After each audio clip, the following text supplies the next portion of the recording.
Российское наступление буксует. Кто протягивает руку помощи Кремлю и обещает коренное решение украинского вопроса?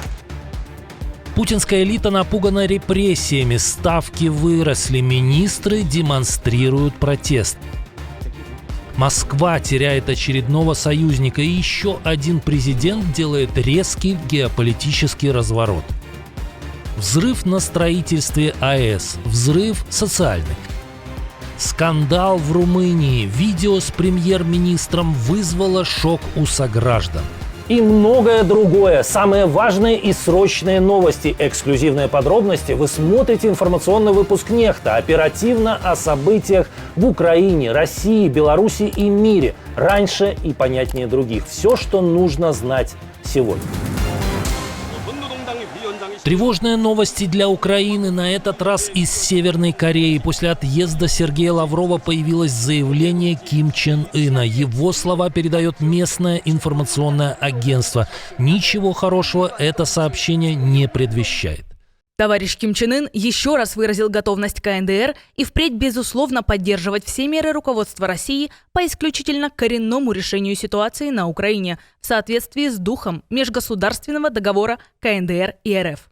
Это коренное решение ситуации на Украине почему-то очень напомнило окончательное решение еврейского вопроса из лексикона руководителей Третьего Рейха. Что может скрываться за этим словосочетанием? Южнокорейская и украинская разведки предполагают, коммунистический режим может отправить в Россию для войны с Украиной еще 25-30 тысяч солдат. По оценкам Сеула, это может произойти уже в июле или августе. Контингент, который Ким выслал на помощь путинской армии осенью прошлого года, был изрядно потрепан. По оценкам западных аналитиков, из 11-13 тысяч бойцов были убиты или ранены от трети до половины. Кроме того, КНДР поставил России более 12 миллионов боеприпасов калибра 152 мм, говорится в докладе Агентства военной разведки Южной Кореи. Товарищ Ким Чен Ын выразил уверенность, что под выдающимся руководством президента РФ Путина армия и народ России непременно будут добиваться победы в священном деле защиты достоинства и ключевых интересов страны, процветания РФ, и от всей души пожелал, чтобы с великой Россией всегда были только победа и слава. Правда, похоже, без корейского подкрепления достичь успеха на украинском фронте Путину будет трудно. По оценкам The Economist, только за последние 2 месяца армия агрессора потеряла 31 тысячу бойцов, а по оценкам ReRussia расходы на контрактников за полгода превысили рекордные 2 триллиона рублей. Одновременно контрактов подписано на 10% меньше, чем во второй половине 2024-го. Похоже, все это поспособствовало интенсификации поездок на корейском направлении. Визиту министра иностранных дел России Лаврова предшествовали 2 визита Сергея Шойгу.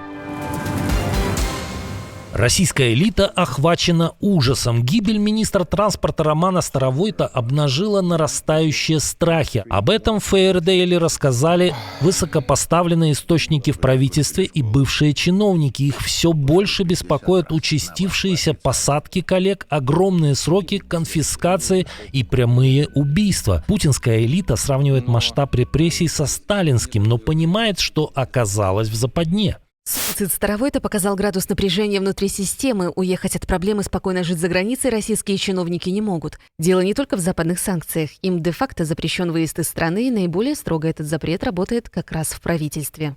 Ряд собеседников издания восприняли поступок Старовойта как демарш. По неписанным правилам уволенный Путиным министр должен был подчиниться и послушно сесть в тюрьму, как многие его бывшие коллеги. Но вместо этого он определил свою судьбу сам. Некоторые собеседники издания говорят, Старовойт как бы показал другим способ выйти из системы, но интересно, что несмотря на то, что Путин не посетил похорон провинившегося министра и даже не прислал венок, целый ряд министров все-таки пришел проститься с коллегой. Похоже на бунт. Как считаете? Напишите в комментариях.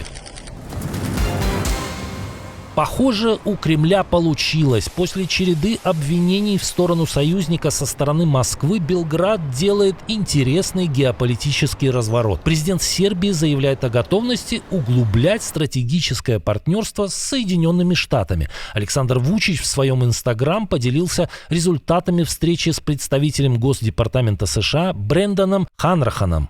Мы обсудили глобальные вопросы, двухсторонние отношения между Сербией и США, а также ситуацию в регионе Западных Балкан. Особое внимание было уделено стратегическому партнерству Сербии и США и развитию сотрудничества во всех областях, от энергетики до искусственного интеллекта. Я подчеркнул, что основой отношений между нашими странами должно быть продуктивное экономическое сотрудничество.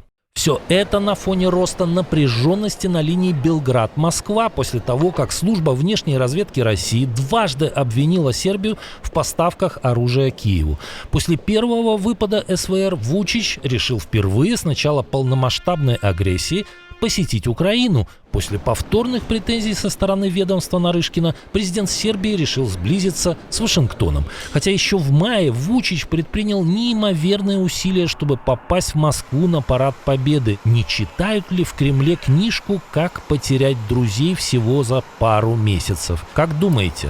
Напишите в комментариях. Давно забытые задержки зарплат возвращаются и настигают россиян в неожиданных местах. О своей беде рассказали медиам рабочие, занятые на строительстве атомной электростанции в Турции. Сотрудники, нанятые российской госкорпорацией «Росатом», а также ее подрядчиком «Титан-2», жалуются, что не видели зарплату уже 2 месяца. Проблемы с выплатами привели к резкому сокращению персонала. Если раньше на объекте трудились 12 тысяч человек, то сейчас их осталось всего 3 тысячи. Проблемы на строительстве АЭС начались гораздо раньше. В марте турецкие сотрудники устроили забастовку. Они потребовали повышения зарплат, но российские рабочие не решились на протест. Угрозы увольнением и аннулированием билетов в Россию заставили их замолчать. Крайними оказались 200 турок-месхетинцев, которые обратились к турецкому адвокату, пытались добиться хоть какого-то разрешения ситуации и были уволены.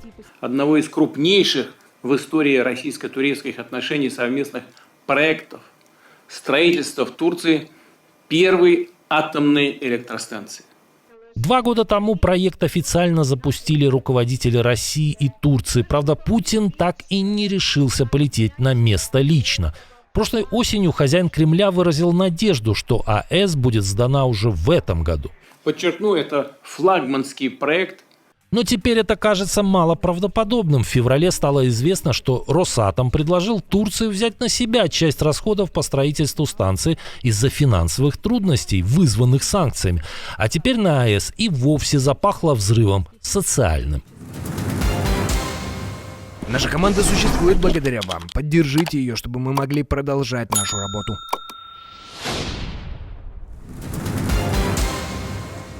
А сейчас новости из рубрики «Их нравы». Неделю назад мы рассказывали вам, как в Нидерландах несколько месяцев не могут найти желающего поработать мэром города.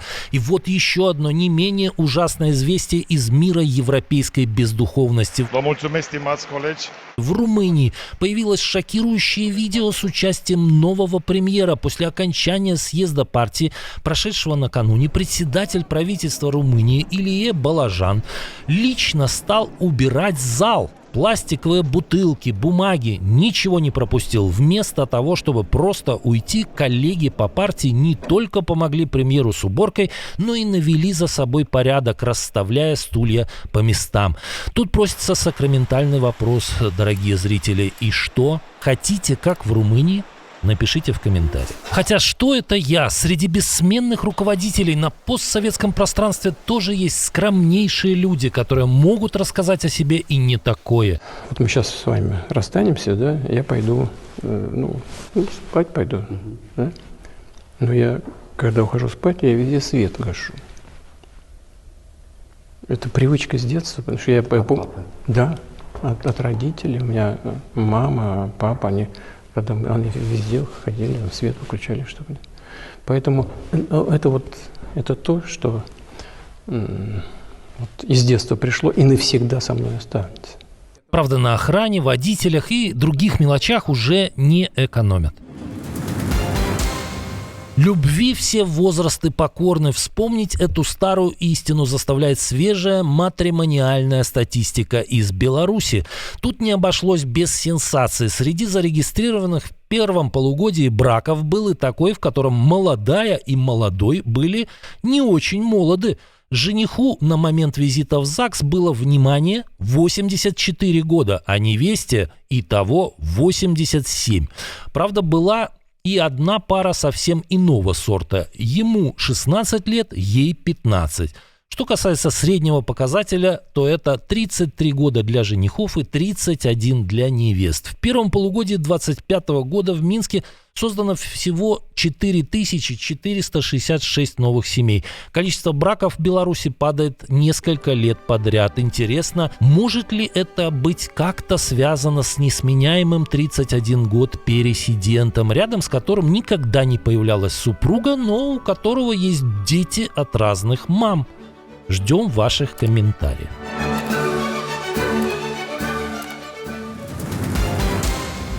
Отдельное спасибо, что досмотрели до конца. Спасибо за ваше доверие. Жду развернутых комментариев, лайков и репостов. Это важно, чтобы нас становилось больше.